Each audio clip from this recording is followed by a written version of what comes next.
Capítulo 5. Reflexos da Revolução Industrial. O navio à vela era milenar. Os homens estavam já habituados a manobrar com ele. Sua manutenção implicava apenas a conservação de suas madeiras, de seu velame e dos cabos que formavam seus aparelhos. Navegava dependendo apenas de dois elementos, vento e comida para a guarnição, aí contando-se a água. Seu raio de ação era, portanto, quase ilimitado. Navio de passageiros italiano Augustus, um dos grandes liners do século XX, acervo fotográfico do Serviço de Documentação da Marinha.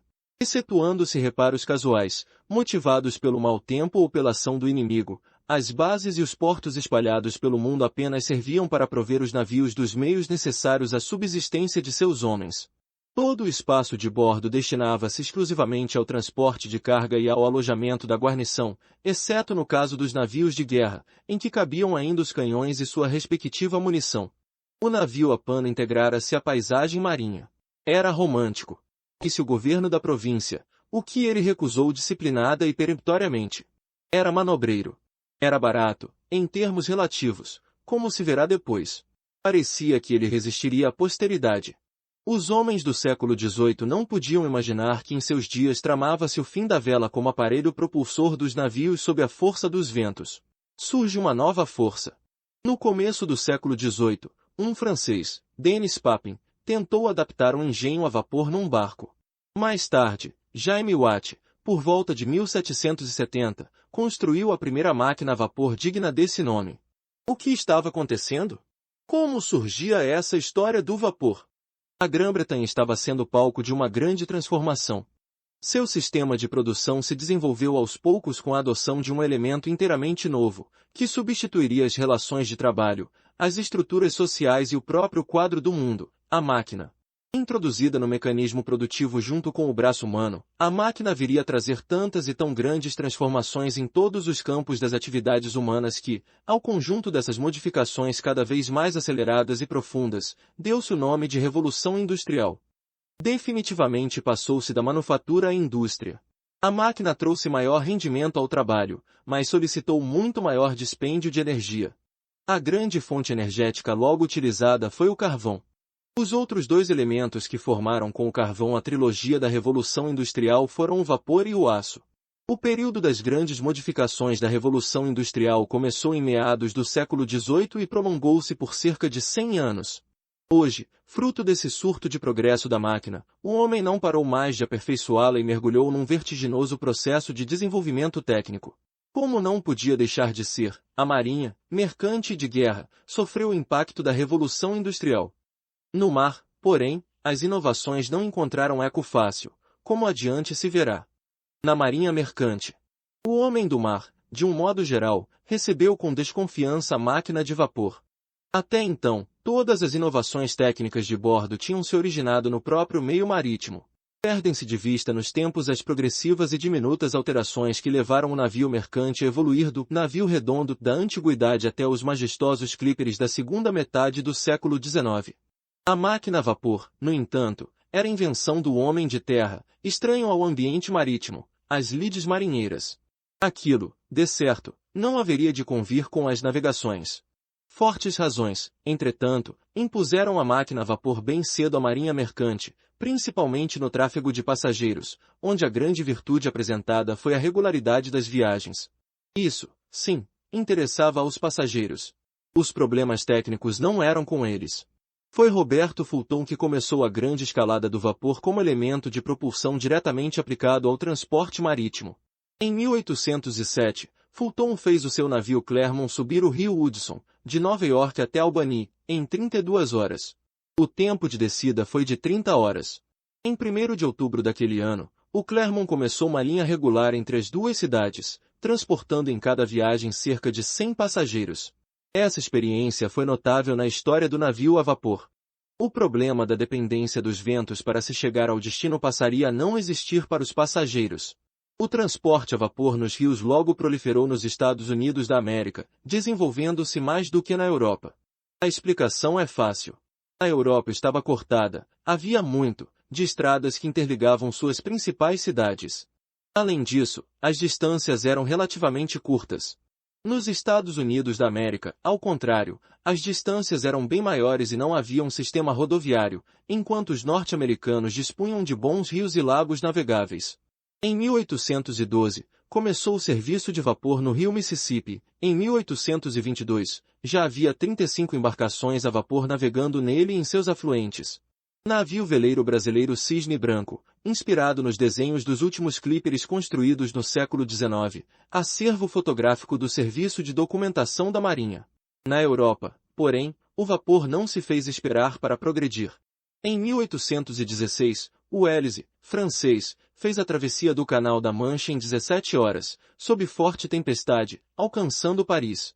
O Brasil foi dos primeiros países a compreender a importância do navio a vapor. Já em 1826, o Marquês de Barbacena obteve concessão para estabelecer uma linha regular de navegação a vapor no recôncavo baiano. Em 1838, 2 navios a vapor atravessaram o Oceano Atlântico da Europa para a América do Norte. Primeiro chegou o Sirius a Nova York, inaugurando a travessia oceânica de passageiros. Em sua viagem, o combustível que levará foi pouco, tendo que usar móveis, portas de cabines e até um dos mastros como lenha para as caldeiras. A viagem, porém, foi toda a vapor. 4 horas depois do Sirius, chegou a Nova York o segundo navio a vapor, o Great Western, tendo ainda os porões cheios de carvão. Estava começando uma nova era, a dos grandes vapores transatlânticos. Esse episódio deu uma grande lição. O navio a vapor precisava de estoques de carvão para suas viagens. Isto exigia paióis de armazenamento, o que diminuía o espaço útil para a carga. O espaço ocupado pelas máquinas também reduzia o volume útil para as mercadorias. Essas foram as 2 grandes objeções que se levantaram contra os navios a vapor para a marinha mercante.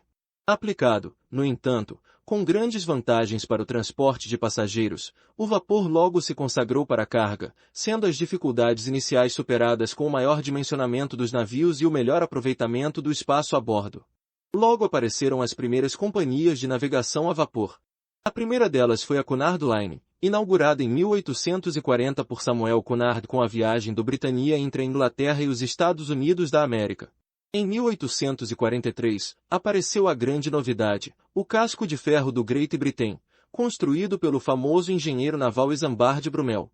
O Great Britain era dotado de hélice, o que também era novidade, pois até então os navios de vapor eram de madeira, propulsados por rodas de pás laterais. Houve também, frequentemente, navios com rodas de pás à popa, destinados à navegação fluvial. A reação da vela. Em meio aos primeiros passos do vapor, a marinha a pano atingiu seu clímax. Em 1845, apareceu nos Estados Unidos da América o primeiro clipper, belo navio a vela, de casco longo e fino, com enorme superfície vélica, que lhe permitia atingir alta velocidade. Em 1851, apareceu o Flying Cloud, o mais belo e mais rápido veleiro de todos os tempos. O clipper atravessava o Oceano Atlântico em cerca de 14 dias, fazia ligação entre Nova York e São Francisco via Cabo Horn, extremo sul da América do Sul, em 89 dias. Esse tipo de navio foi amplamente usado no transporte de chá da Índia para a Europa. Dessa rota, pelo Cabo da Boa Esperança, eles desapareceram completamente depois da abertura do Canal de Suez, em 1869. Os clíperes do Cabo Horn ainda sobreviveram até o século XX, sendo hoje apenas uma magnífica lembrança da vela sobre o mar. Entretanto, o vapor prosseguia seu desenvolvimento, procurando afirmar-se cada vez mais. Os grandes navios. Logo teve grande incremento o tráfego de passageiros entre a Europa e a América. Para atender à crescente demanda, navios maiores começaram a aparecer, dotados de grande conforto. Vapor Brasileiro Paraense, um navio de transição da vela para o vapor com rodas laterais, acervo do Serviço de Documentação da Marinha. O maior e mais revolucionário de todos os navios a vapor do século XIX foi o Great Eastern, construído por Brumel. Foi lançado ao mar em 1858, com 230 metros de comprimento, todo de ferro e deslocando 22.600 toneladas. Tinha 2 rodas de pás laterais, além de um hélice com alguns metros de envergadura. Sua velocidade alcançava 25 nós, podendo transportar 4.000 passageiros ou 10.000 soldados. No entanto, foi um fiasco. Depois de lançado ao mar, viu-se que balançava demais, não servindo para o transporte de passageiros. Seu construtor morreu de desgosto, e o navio acabou servindo como lançador de cabos submarinos. Conhecendo-se a supremacia do hélice sobre as rodas de pás laterais, os navios acabaram sendo construídos apenas com hélices. Seus cascos começaram a ser feitos de ferro e depois de aço. O início do século XX já viu os grandes liners, que majestosamente singravam o Oceano Atlântico num intenso movimento mercante. Em 1907, apareceu o Mauretânia, da Cunard Line, com 263 metros de comprimento e 31.940 toneladas de deslocamento. Em 1912, o legendário France alcançava os mares, a serviço da Compagnie Generale Transatlantique, com 240 metros de comprimento e 23.660 toneladas de deslocamento. Em 1939, o Queen Elizabeth, da Cunard, assombrou o mundo com seus 343 metros de comprimento e 83.670 toneladas de deslocamento. Este navio haveria de tornar-se o Fita Azul da Travessia Atlântica, conservando seu título até ser vendido em 1960. Todas essas transformações não se fizeram, entretanto, sem grandes implicações. A principal delas disse respeito ao próprio homem que guarnecia os navios. Houve necessidade de todo um processo de formação de gente apta para conduzir as novas máquinas. Não apenas formar, mas acostumar os marinheiros à nova paisagem técnica que pouco a pouco tomou conta de suas vidas. A profissão especializou-se e qualificou-se de modo diverso do que se fazia até então. O simples contato com o mar não credenciava mais um profissional marítimo, era preciso mais, uma perfeita familiarização com os equipamentos mecânicos com que lidaria dali em diante. A máquina tomou conta do navio, mas não alterou aquele espírito romântico e nostálgico com que até hoje se experimentam as singraduras dos longos mares da terra. Vela versus vapor.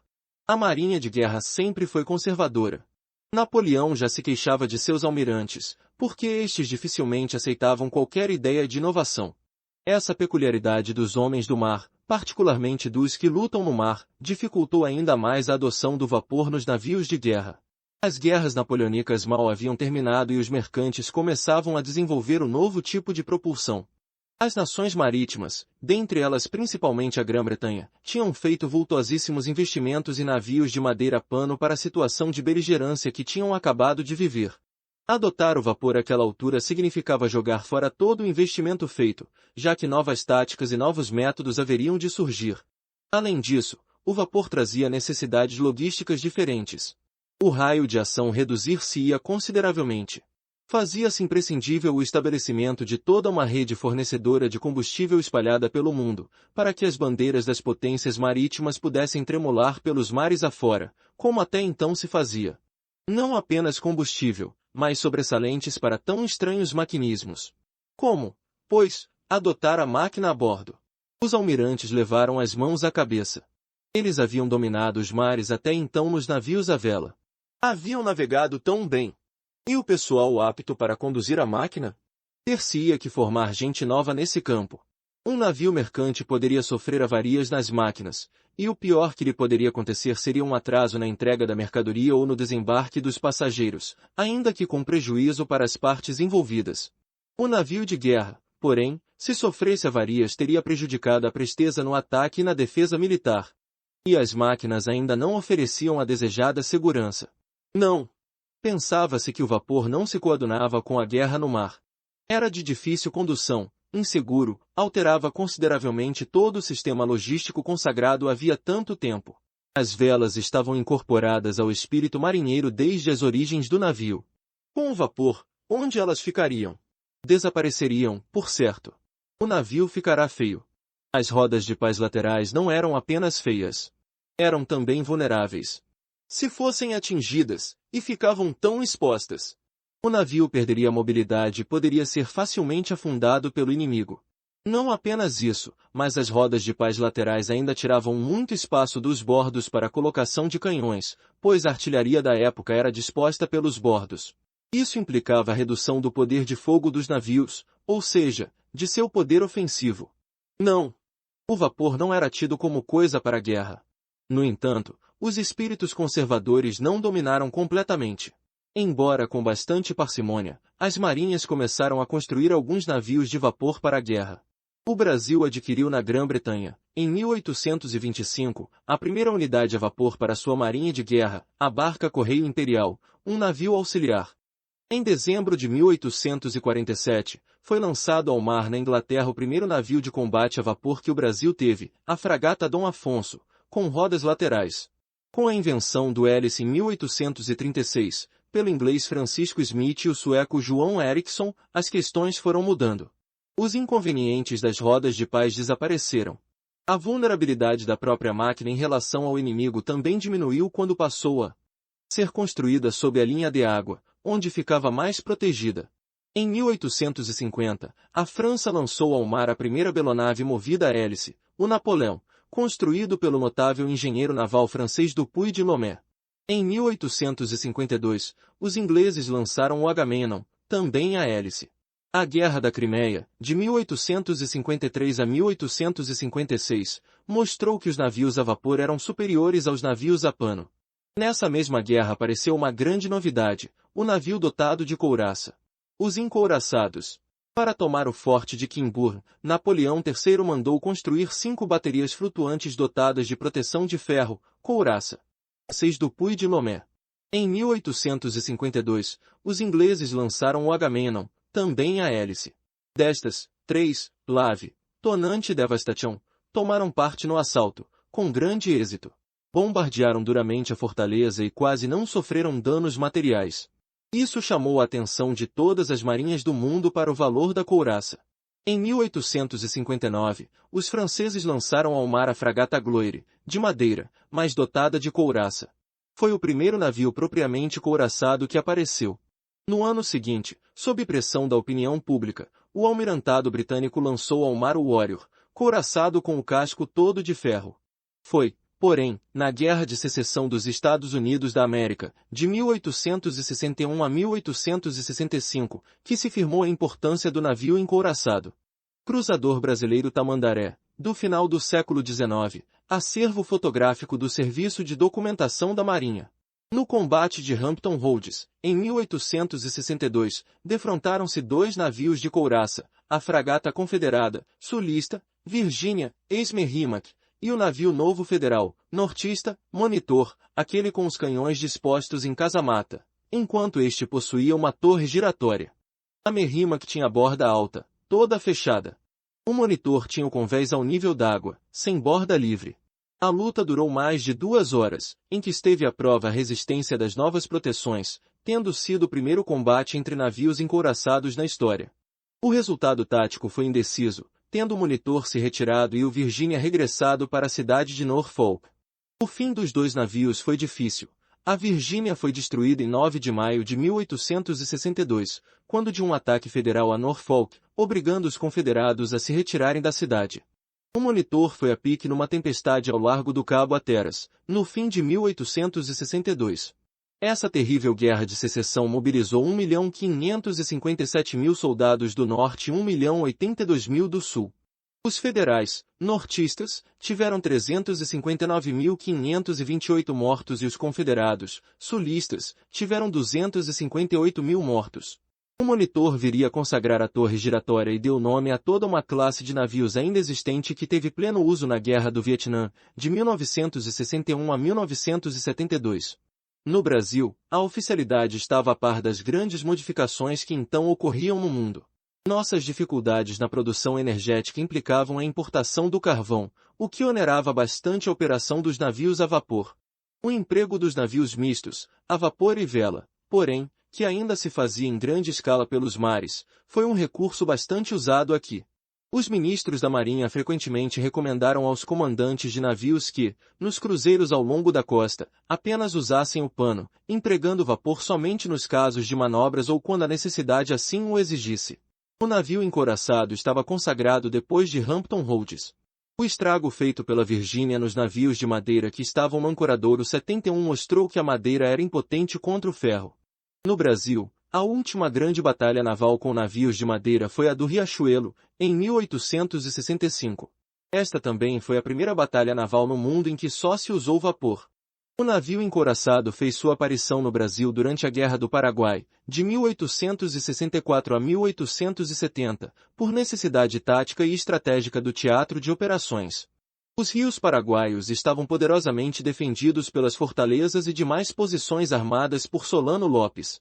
Para vencê-las era preciso contar com navios encouraçados. O governo imperial encomendou navios encouraçados na França e na Inglaterra, ao mesmo tempo que mandou construí-los aqui, no Arsenal de Marinha da Corte, hoje do Rio de Janeiro. O primeiro navio dotado de couraça que possuímos foi a Corveta Brasil, de 1864. Durante a Guerra do Paraguai chegamos a possuir 17 navios encouraçados, dos quais 6 monitores, além de corvetas e fragatas. Na véspera do combate com o monitor, a Virgínia atacou 5 navios federais, nortistas, destruindo 2 e pondo os restantes em fuga. Em Riachuelo, os navios brasileiros, construídos para operarem no mar, possuíam mastreação para vela, na batalha, porém, só se usou vapor. Novas armas, novas táticas. Ao mesmo tempo em que se aperfeiçoavam os recursos defensivos dos navios, progrediam os meios ofensivos. O projetil passou a ser explosivo, o que desgraçava definitivamente os navios de madeira, como acontecerá com os navios turcos, impiedosamente destruídos pelos russos na Batalha de Sinop, 1853. Tal foi a preocupação com a defesa dos navios, que as couraças cresceram exageradamente de espessura, variando de 8, 12, 14 e 24 polegadas. Isso as tornou impenetráveis para os projéteis, pois o desenvolvimento do canhão não alcançara recursos capazes de fazer a penetração de tais peças de ferro. Assim, apareceu, ou melhor, reapareceu uma arma antiga, o esporão. A massa do navio aliada à velocidade de aproximação poderia levar o navio atacante a afundar o navio inimigo pelo impacto de seu esporão sobre o casco adversário. Considere-se que a quantidade de movimento para o choque, mv, era grande, pois, mesmo que a velocidade, v, não o fosse, a massa do navio, m, o era. Além disso, boa parte das obras vivas não era couraçada, o que facilitava a penetração do esporão, já que este ficava sob a água. O esporão veio modificar radicalmente a tática naval, que passou a ser a do abauroamento, como 2000 anos antes. Foi em 1866 que se deu a primeira batalha contemporânea em que o esporão foi empregado com êxito. Somente com o advento da artilharia pesada nos fins do século XIX, é que o canhão retomou seu lugar na tática naval. Isso se deu particularmente a partir de 1905, na Batalha de Tsushima, após o afundamento de um encouraçado por tiros de canhão durante a Guerra Russo-Japonesa, 1904-1905. Mesmo assim, a arquitetura naval ainda conservou as proas dos grandes encouraçados com a forma de arite durante muito tempo. Obras vivas são a parte do casco de um navio que está sempre sob a água. Obras mortas são a parte sobre a água. Em Hampton Roads, 1862, o Merrimack era dotado de esporão, mas não conseguiu empregá-lo contra o monitor, embora na véspera tivesse afundado a fragata Cumberland com um embicamento. Em Riachuelo, Barroso empregou essa tática, mas a Amazonas não tinha esporão.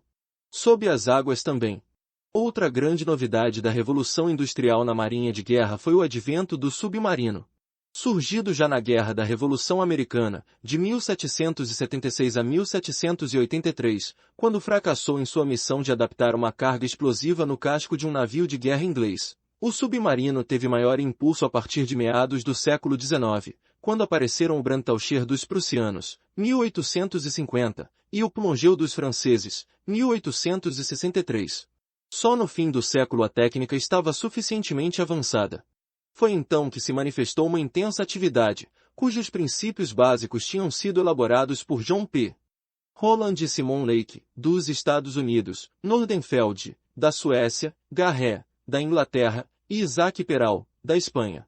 A França tomou a chefia do movimento com os submarinos Gimnot, Gustave Zedé e Narval, bem como com suas flotilhas de pequenos golpe elétricos.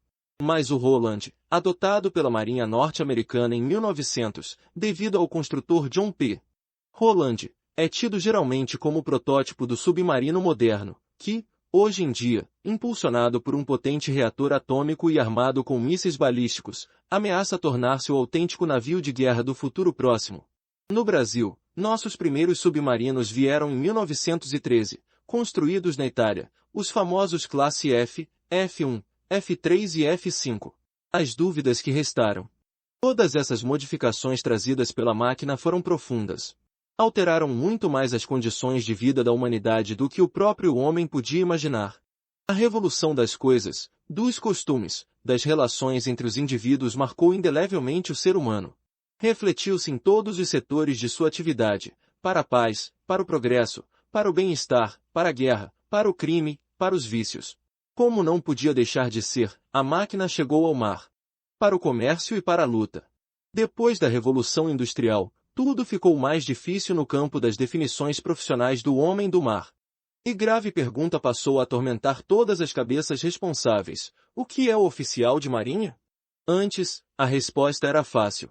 Uma boa cultura geral, fina educação, conhecimentos de tática e capacidade de manobra pano, eis resumidas as necessidades profissionais e sociais do oficial de marinha.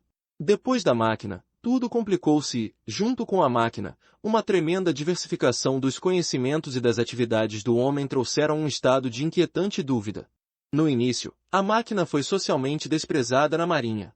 No Brasil, um ilustre ministro da Marinha, durante a Guerra do Paraguai, disse que o futuro da propulsão dos navios de guerra estava na vela. Os maquinistas eram contratados. Servir na máquina era sujo demais, principalmente com o carvão. Separou-se o serviço da máquina do serviço do convés. Mas a reconciliação foi inexorável. Os navios decididamente não podiam mais navegar a pano. E não podem mais depender de cálculos intelectuais, sob pena de serem destruídos em combate. Hoje não podem mais prescindir da eletrônica e da eletricidade, do aço, das fontes de calor, dos computadores e calculadores. O oficial de marinha hoje é um técnico, um humanista, um cientista. Ou a cultura universal do francês ou a especialização de miniatura do americano. Isso tudo nos lembra as dúvidas já registradas por José Maria da Silva Paranhos, depois Visconde do Rio Branco, quando ministro da Marinha em 1854, repetindo um escritor da época: a Inglaterra diz a seus homens do mar: sereis homens do mar antes de tudo, sábios se o quiserdes ou se o puderdes. A França diz aos seus: sereis homens do mar se o puderdes, mas antes de tudo sereis sábios. Essa dúvida trazida pela Revolução Industrial. E Paranhos achava que deveríamos ficar entre as duas, mas pela segunda. Os principais conflitos do século XIX. A Revolução Industrial mudará a face do mundo. A primeira impressão, de que a máquina desmobilizaria o homem e lhe roubaria os meios de ganhar o pão de cada dia, desfez-se. Ao contrário, a máquina liberou o homem para produzir mais e melhor, ao mesmo tempo que multiplicou as oportunidades de trabalho.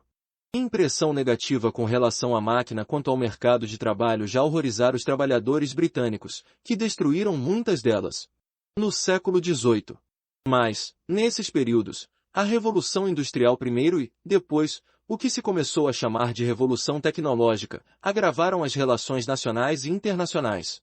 Nos Estados Unidos sobreveio uma grande crise em torno da economia industrializada e da economia rural, que culminou com a Guerra de Secessão, de 1861 a 1865, cujo móvel aparentemente inexpressivo foi a abolição da escravatura.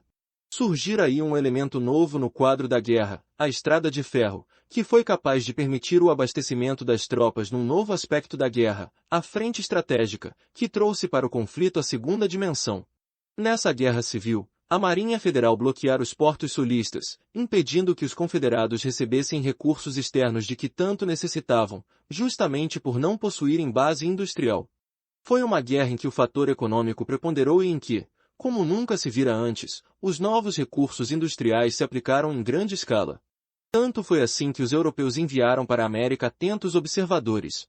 Isto porque a Europa vivia a Pax Britannica, que sucedeu ao morticínio e à agitação das guerras napoleônicas, e, desfrutando da paz, não experimentava as novas técnicas de guerra em larga escala.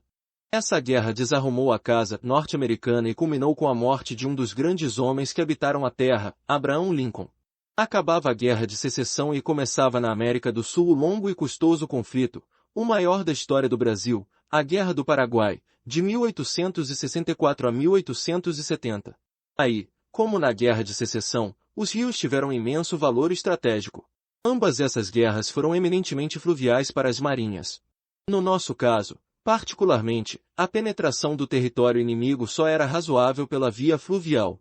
Contando com a grande novidade logística e suas consequências na tática, os navios encouraçados, a Marinha Imperial venceu os obstáculos que se prolongavam ao longo do rio Paraguai e chegou até Assunção. Os navios de vapor, o casco de ferro e a couraça foram a eloquente representação da Revolução Industrial na Guerra do Paraguai. Nunca se fez, no Brasil, esforço de guerra semelhante. Nunca o surto de desenvolvimento da Marinha foi tão eloquente, fruto das imposições do estado de beligerância. Nunca os fatos mostraram com tanta evidência a necessidade de se manter sempre uma razoável força naval atualizada nas mais modernas técnicas, não para a conquista, nem para o gosto dos espíritos belicosos, mas para a segurança do Estado e a certeza de uma defesa eficaz que garanta os cidadãos amantes de sua pátria. Tudo isso foram transições da idade contemporânea. Pouco depois, mal acabada a Guerra do Paraguai, na Europa a agitação tomava conta dos espíritos. A guerra novamente continuava política, como dissera Clausewitz. A Itália e a Alemanha faziam sua unificação. A primeira às custas do papado, o mais prejudicado em suas posses territoriais. A segunda, às custas da França Imperial, na Guerra Franco-Prussiana de 1870. O Reino da Itália e o Império Alemão se formaram debaixo de grandes conflitos. O mapa da Europa mais uma vez se modificou. Nada terá sido tão inconstante. E, atrás disso tudo, a política e a guerra, a economia e a diplomacia, os interesses nacionais. É no último quartel do século XIX que começa uma fase diferente, de grande importância para que se entenda o excepcional desenvolvimento das marinhas de guerra e mercante, bem como das forças de terra. O crescimento da produção industrial, que passou a dimensionar a economia dos países desenvolvidos, trouxe uma exigência nova, a rápida expansão dos mercados consumidores e a busca de novas fontes de matérias-primas. Foi exatamente isso que levou os Estados Unidos e os países da Europa a uma estranha competição, a grande e desenfreada corrida colonial do fim do século XIX e do início do século XX. A corrida colonial. Europeus e norte-americanos puseram-se em campo para rapidamente estenderem suas influências e até mesmo hastearem suas bandeiras nas áreas que existissem sobre a terra. Esta sofrega procura fez-se pela persuasão e pela força, mais por esta do que por aquela. Ao mesmo tempo em que avançavam em busca de mercados novos e de fontes de matérias-primas, esses estados cuidavam de proteger seu próprio desenvolvimento interno, resguardando sua indústria da concorrência estrangeira, estimulando a produção nacional através do protecionismo econômico, com o estabelecimento de pesadas barreiras alfandegárias para as mercadorias estrangeiras que pudessem ser produzidas em seu próprio território. E quais as áreas que podiam ser economicamente exploradas pelos estados desenvolvidos industrialmente? Sem dúvida, as que dispusessem de bons recursos naturais, bom índice populacional e baixa proporção de crescimento industrial, ou seja, Ásia, África e América Latina, exatamente o terceiro mundo de hoje. Seria demais desejar que, com todo o espírito de liberalismo econômico de que estavam imbuídos os estadistas, os políticos e os homens de negócio do final do século XIX e do início do século XX, os mais ricos pensassem em desenvolver os mais pobres. Se ainda hoje isso não acontece sem segundas intenções, que dizer daqueles dias em que apenas uma voz se ergueu serenamente em favor da paz social já ameaçada? Essa voz foi a da Igreja, pedindo justiça. Daí o Papa Leão XIII ter lançado sua famosa carta encíclica de 1891, a Renovarum, que teve como resultado a criação de ministérios do trabalho diante das coisas novas aparecidas no mundo do trabalho. Os homens não conseguiram enxergar a longo prazo. Não conseguiram ver com 50 anos de antecedência. Partiram os europeus e os americanos para a grande conquista, a segunda colonização. Os primeiros a entrarem nesse processo foram a Grã-Bretanha, a França e os Estados Unidos. Logo depois, um pouco atrasadas, Alemanha e Itália. Rússia, Bélgica e outros estados europeus também se aventuraram e tiveram seu quinhão. A primeira investida norte-americana fez-se sobre o Japão, em 1853. Nesse ano, uma força naval norte-americana, sob o comando do comodoro Matheus Calbright Perry, obrigou o Japão a sair de seu tradicional isolamento, assinando, sob a ameaça dos canhões, um tratado de comércio com os Estados Unidos. Depois, os Estados Unidos vão ampliar seus interesses em outras áreas, não só na Ásia, como na América Latina. Aí sua influência se fará sentir de duas maneiras diferentes. A primeira pela guerra diretamente, como foi o caso da já remota conquista dos territórios mexicanos, de 1846 a 1848, em período anterior ao que ora se comenta, e a Guerra Hispano-Americana de 1898. Nesta, o grande interesse direto eram as plantações de cana-de-açúcar em Cuba, então possessão espanhola. Tais plantações montavam 50 milhões de dólares de investimentos e um movimento anual de comércio da ordem de 100 milhões de dólares. Com a vitória nessa guerra, os Estados Unidos ganharam Cuba, cuja independência foi algum tempo depois concedida. Ganharam também as Ilhas Filipinas, no Extremo Oriente, onde haveriam de manter sua bandeira até a Segunda Guerra Mundial. Nessas ilhas orientais, os norte-americanos impediram duramente sua independência, perseguindo sangrentamente seus líderes populares com guerra interna. A outra maneira de agir sobre os negócios latino-americanos foi o famoso corolário Roosevelt, Teodoro, a doutrina de Monroe. Assim, os Estados Unidos da América podiam estar sempre presentes nas áreas de seu interesse na América Latina. A demonstração de que os norte-americanos estavam em condições de intervir na defesa de seus interesses em qualquer parte do mundo fez-se com o cruzeiro de uma esquadra de 16 encouraçados de alta qualidade da US Navy em volta ao mundo em de 1907 a 1909. A Grã-Bretanha e a França estenderam seus impérios coloniais na África e na Ásia. Tempo houve em que se podia atravessar a África desde o Cabo da Boa Esperança até o Mar Mediterrâneo pisando apenas em solo inglês. Da Ásia, o grande presente que a Rainha Vitória recebeu foi o título de Imperatriz da Índia, que lhe arranjou Disraeli. A França, além da África Equatorial e de outras regiões, manteve-se na Indochina, de onde só saiu após a derrota de Dien Bien Phu, em 1954. Na Ásia, a grande vítima foi a China, que, depois da infeliz Guerra Sino-Japonesa, de 1894 a 1895, mostrou-se fraca ao mundo ocidental.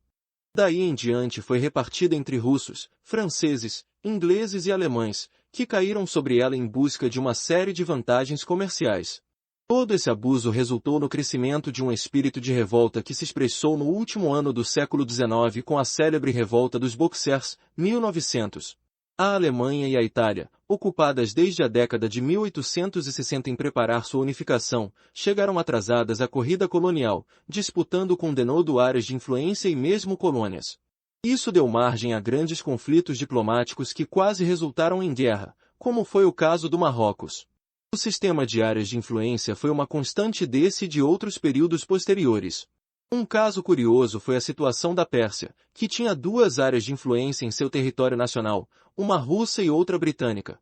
Dentro de tudo isso, o interesse da Rússia imperial era um só: obter a saída para as águas quentes. Este objetivo era buscado desde o século XVII e só recentemente fora alcançado, mesmo assim sem muita segurança, durante as intervenções soviéticas no Oriente Médio. Os Dardanelos, o Mar do Japão e o Mar Amarelo sempre estiveram nas cogitações dos russos e os levaram a diversas guerras durante a história. Os instrumentos da corrida colonial. A corrida colonial despertou nas potências concorrentes um grande desenvolvimento das armas e das técnicas militares. Foi, sem dúvida, um período de apogeu para as atividades militares, intimamente relacionadas com a política comercial de cada país. A corrida colonial redundou numa corrida armamentista, pois, como dito acima, a conquista de novas áreas geográficas fez-se muito mais pela força do que pela persuasão. Além disso, era preciso resguardar os interesses nacionais em jogo entre as diversas potências. Viveu-se a chamada paz armada. Nunca a arrogância foi tão generalizada, tão comum. Foi o período áureo da Marinha Britânica e do Exército Alemão, ambos inexcedíveis em suas eficiências próprias. No mar, os progressos foram velocíssimos. Da torreta do Monitor, de Hampton Roads, depois de um breve período de incerteza entre aquele sistema e a casamata, dotaram-se os navios de guerra de enormes torres protegidas, cujos canhões cresceram em calibre até atingirem 16,25 polegadas no encouraçado Vitória, de 1889, o maior calibre do século XIX. Os cascos, definitivamente de ferro, passaram a ser dotados de couraças cada vez mais eficientes no caso dos navios de linha. O Inflexible, de 1874, tinha uma couraça de 24 polegadas de espessura.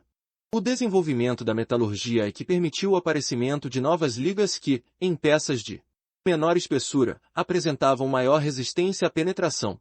O tamanho dos navios também cresceu, atingindo grandes proporções no final do século XIX. Apesar de maiores e mais pesados, os navios aumentaram de velocidade pela maior potência de suas máquinas. De 5.200 HP em 1861, a potência das máquinas dos encouraçados ingleses chegou a 14.000 HP em 1892, com um aumento de velocidade de 14 para 18 nós, apesar de o deslocamento ter aumentado de 9.000 para 14.000 toneladas. A velocidade dos cruzadores, navios menores, passou de 16 nós em 1868 para 24 nós em 1895. Ao acabar o século XIX, os encouraçados já haviam ultrapassado as 15.000 toneladas de deslocamento, alcançando velocidades de 18,5 nós. Os contratorpedeiros, pequenos navios que não deslocavam mais do que 400 toneladas, alcançaram velocidades experimentais de até 35,5 nós. Foi, porém, o começo do século XX que trouxe o orgulho das esquadras. Secretamente concebido, a Grã-Bretanha lançou ao mar em 1906 o Dreadnought, encouraçado que tornou imediatamente obsoletos todos os demais encouraçados que não eram de sua classe. Ele tinha 10 canhões de 12 polegadas dispostos em 5 torres duplas, com poder de fogo 2,5 vezes maior do que os navios de linha de seu tempo. Sua velocidade alcançava 21,5 nós, com máquinas de 27.500 HP. Deslocava 17.900 toneladas, com 183 metros de comprimento e 8,5 metros de calado. Seu custo foi a terrível realidade de 1.813.100 libras esterlinas, preço astronômico para a época. O Dreadnought revolucionou tanto as marinhas de guerra, que, assim como o monitor norte-americano, deu nome a um tipo de navio, passando a ser também substantivo comum. Daí em diante, os navios de linha passaram a ser pré-Dreadnought, Dreadnought, ou, pouco depois, Super Dreadnought. Dentre estes estava o Queen Elizabeth, construído em 1914, com 25 nós de velocidade, 8 canhões de 15 polegadas e 16 de 6 polegadas. O Brasil também acompanhou o grande progresso dos navios de linha, recebendo, em 1909 e 1910, os Dreadnoughts Minas Gerais e São Paulo, de 19.300 toneladas, com 12 canhões de 13 polegadas, 305 milímetros. Deixamos de receber o Rio de Janeiro, de 1912, maior navio do mundo em sua época, com 27.500 t e 14 canhões de 12 polegadas, que foi vendido à Turquia pelo governo do Marechal Hermes da Fonseca e, durante a Grande Guerra, arrecadado pela Grã-Bretanha com o nome de Agincourt. Houve quem dissesse que a seu bordo participou da Batalha da Jutlândia, em 1916, a grande batalha naval envolvendo 250 navios, o então segundo-tenente brasileiro Harold Reuben Cox, depois almirante. Esse fato não consta de sua biografia, porém, nem o almirante Carlos Penaboto sabia disso, em conversa pessoal com o então tenente Porto, autor deste livro. O que se sabe seguramente é que o tenente Cox, em 21 de novembro de 1918, estando a bordo do Florida, assistiu à rendição da esquadra de alto mar alemã à Grand Fleet. Como elemento fundamental para a circulação das riquezas, as marinhas mercantes também cresceram espantosamente. O tráfego marítimo, tanto de passageiros como de carga, intensificou-se com grande número de navios, alguns de imenso tamanho, como foi o caso dos majestosos liners transatlânticos citados anteriormente. O movimento mercante mundial em 1907 e 1908 contava com 185.771 navios, totalizando 60.438.000 toneladas. No Brasil, infelizmente, a marinha mercante foi inexpressiva durante longos anos. Queixaram-se sucessivos ministros da Marinha sobre este aspecto. O almirante Juvenal Grignaldi, em sua magnífica obra O Arsenal de Marinha do Rio de Janeiro na História, comenta que no campo da evolução da construção naval, por exemplo, no século XIX, não há no Brasil capítulo para a marinha mercante.